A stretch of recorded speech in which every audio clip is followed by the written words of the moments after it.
अगर 2026 में आप भी गवर्नमेंट जॉब लेना चाहते हैं तो ये वीडियो आपके लिए है। मैं आप लोगों के साथ वो मूल मंत्र शेयर करूंगी जिसे अपनाकर मैंने गवर्नमेंट जॉब ली थी। आप किसी भी एग्ज़ाम की तैयारी कर रहे हो, सबसे ज़रूरी है कि आप उस एग्ज़ाम का सबसे पहले सिलेबस लें, सिलेबस को प्रिंट आउट करें या हाथ से नोट डाउन करें और उसको अपने स्टडी टेबल पे लगा दें।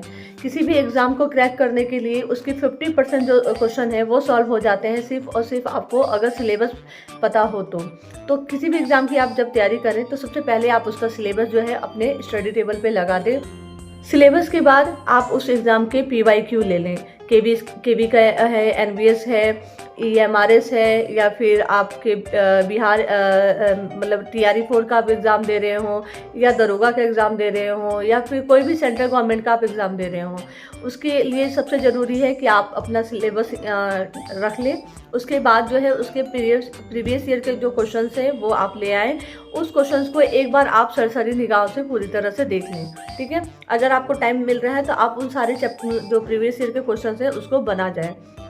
इससे आपको एक आइडिया मिल जाएगा कि आपके एग्ज़ाम में किस तरह के क्वेश्चन पूछे जाते हैं, किस तरह की आपकी तैयारी है, कौन से जो टॉपिक्स हैं वो आपके स्ट्रॉन्ग है, कौन से जो है वीक है और कितना आपको पढ़ना है। तो एक इस तरह से आप अपना जो है माइंड मेकअप करके चल सकते हैं। उसके बाद जो है आप अपने एग्ज़ाम का कितना दिन आपके पास समय है, 1 महीने, 2 महीने, 3 महीने, सिलेबस के हिसाब से टारगेट सेट करें कि आपको 2 महीने में सिलेबस खत्म करना है, या 1 महीना टाइम है, या 3 महीने है, या 6 महीने है।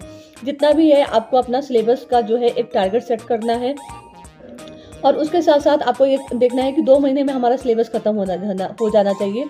उसके बाद जब सिलेबस का आपका टारगेट 2 महीने का हो तो आप डेली टारगेट फिर सेट कीजिए कि कैसे जो है आपका पूरा सिलेबस, आप कितना चीज़, कौन से सब्जेक्ट को कितना टाइम देंगे, कितना पढ़ेंगे, तो आपके 2 महीने में जो है वो सिलेबस जो है वो कंप्लीट हो जाएगा। तो आपको सबसे पहले पूरे 2 महीने का टारगेट सेट करना है। उसके बाद आपको डेली टारगेट सेट करना है। डेली टारगेट को आप एक जगह लिख लें रोज़ रात को सोने से पहले कि कल हमें जो है कौन कौन सी चीज़ें, करंट क्या पढ़ना है, फिजिक्स क्या पढ़ना है, सोशल साइंस क्या पढ़ना है, या जो भी आपके टॉपिक्स हैं, मैथ, रीजनिंग, वो सारी चीज़ें क्या करना है रोज़ रात को सोने से पहले आप एक जगह लिख लें, छोटी सी नोटबुक में या जो भी है उसको आप अपने पास रखें और कोशिश करें कि अगले दिन जो है आपका वो टारगेट पूरा होना चाहिए।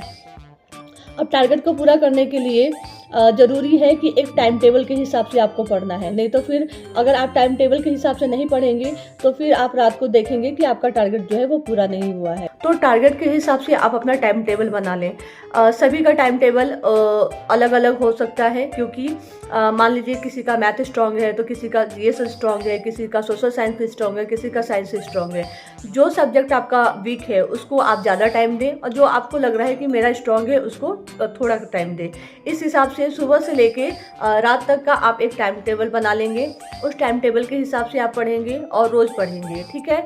ये 2 चीज़ें आपकी मिस नहीं होगी, एक टारगेट बनाना और दूसरा टाइम टेबल। ये दोनों चीज़ें चाहे कुछ भी हो जाए, मतलब अगर आपके घर में शादी भी है और या फिर कोई फंक्शन है या कोई भी बात हो गई तो आपको अपना टारगेट जो है वो पूरा करना ही है। वो आपके ऊपर है कि आप अपना टारगेट कैसे पूरा करेंगे। इसलिए मैं कह रही हूँ क्योंकि मान लीजिए आपके एग्ज़ाम को 2 महीना है, अगर 2 महीने में ही आपको किसी दिन कोई एक्सक्यूज़ देना पड़ गया कि मेरा इस वजह से टारगेट नहीं पूरा हुआ, इस वजह से टारगेट नहीं पूरा हुआ, तो वो 2 महीने बाद जो एग्ज़ाम होने वाला है वो 4 महीने बाद नहीं होगा कि आपका टारगेट पूरा नहीं हुआ है। वो 2 महीने बाद ही होगा और फिर आपको अगली अपॉर्चुनिटी जो मिलेगी वो 2 साल के बाद मिलेगी। फिर आपने डेली टारगेट लिया, डेली टारगेट को पूरा किया। रोज़ रात को सोने से पहले आप एक बार अपने पूरे दिन का एनालिसिस कीजिए। ये बहुत ज़रूरी है एनालिसिस करना कि पूरे दिन हमने क्या पढ़ा, पूरे दिन कितना टाइम हमने GS पढ़ा, इंग्लिश पढ़ा। मतलब कि जब आप सोने जाएं तो आपके दिमाग में ये चीज़ चलनी चाहिए कि हमने आज GS में क्या पढ़ा। एक सरसरी निगाह में जब आप आँख बंद करेंगे तो आपके सामने वो जितना भी आपने ध्यान से पढ़ा होगा वो सारी चीज़ें आपके सामने घूम जाएंगी। उसके बाद आप करंट में क्या पढ़े, आप सोशल साइंस में क्या पढ़े, आप जो है साइंस में क्या पढ़े, इस तरह से जो भी सब्जेक्ट्स हैं आपने पूरे दिन में जो टारगेट करके पढ़ा है, सोने के समय आंख बंद करके एक बार आप जो है रोज़ रात को एनालिसिस कीजिए और अगर आपने पढ़ा कि आपको वो टारगेट अचीव हो गया, नहीं हुआ तो क्यों नहीं हुआ, फिर अगले दिन आपको क्या करना है। मान लीजिए आपने जो है वो टारगेट आपने इजीली पूरा कर लिया आज का, तो अब आपको कोशिश करनी है कि जो अगले दिन का आप टारगेट बनाएंगे उसमें थोड़ा सा आप ज़्यादा बनाएंगे, ठीक है।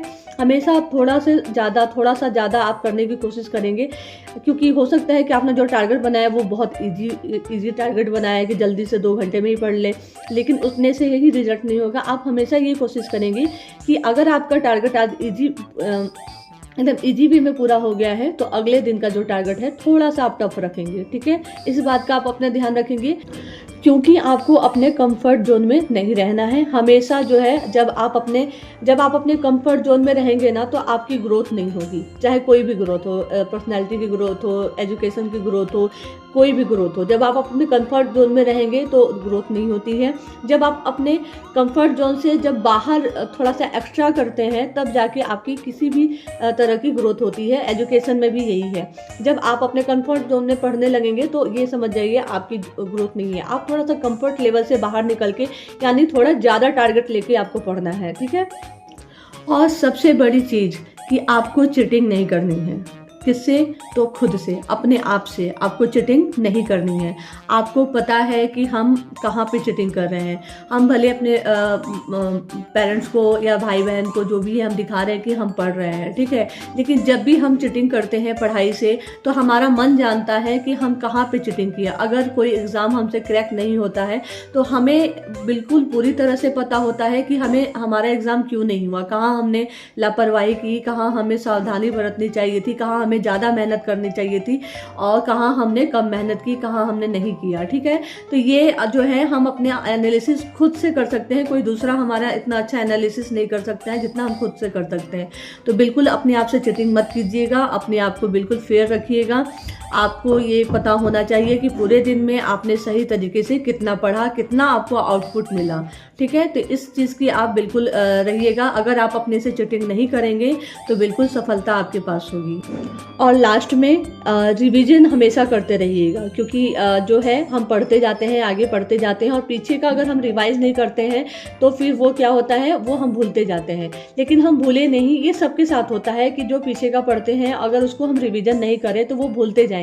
लेकिन मान लीजिए आपने 15 दिन पढ़ा, कंटिन्यू पढ़ा, बहुत मेहनत से पढ़ा और 15 दिन का आपने रिवीजन नहीं किया तो फिर वो 15 दिन जो है आपके बेकार हो जाएंगे, सिर्फ और सिर्फ रिवीजन ना करने की वजह से। अगर उन 15 दिन में जो आपने पढ़ा उससे एक क्वेश्चन भी गलत होता है आपका, तो वो 15 दिन आपका पढ़ना क्या हो गया, बेकार हो गया। तो वो 15 दिन आपका बेकार ना हो उसके लिए सिर्फ और सिर्फ जो है रिवीजन, प्रैक्टिस जो है वो करते रहिए, रिवीजन करते रहिए। जितना आप पढ़ते जाइए उतना आप रिवीजन करते रहिए, स्मार्ट वे में रिवीजन करते रहिए। आपको पता है कि कैसे हम कम समय में जो है चीज़ें पढ़ लेते हैं। पहली बार चीज़ों को पढ़ने में समय लगता है, लेकिन दूसरी बार, तीसरी बार, चौथी बार, जितनी बार भी उसका रिवीजन आप करेंगे तो वो समय जो है कम होते जाता है।